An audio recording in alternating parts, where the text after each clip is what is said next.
আর মশলা দে। আমি ইট বলা কিছু দিতে পারবো না, আমি ইট গাঁথবো, মিস্ত্রি হবো। তুই বললে মিস্ত্রি হই, আমি নাকি কাজ করতে জানিস? তো জানি না নাকি? যা বলছিস সেটা কর, চুপচাপ করে ইট মশলা দে। আমি কাজ করতেই দিব না।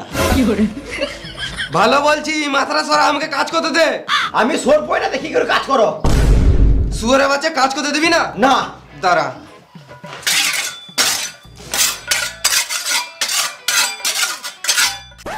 নুনুবাবু বাচ্চা রে, সুর বাচ্চা মিস্ত্রি মেদুরে রে, নুনুবাবু বাচ্চা রে।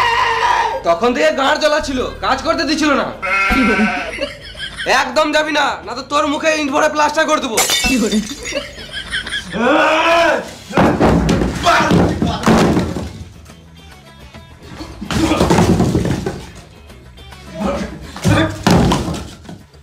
দিয়াল কেন ভাঙলি শুয়োরের বাচ্চা? তুমি মারলে কি কার মাইতে? বেশি গাঁড় জ্বলাবি তো বালিতে পুঁতে তার উপরে মুতে দেবো।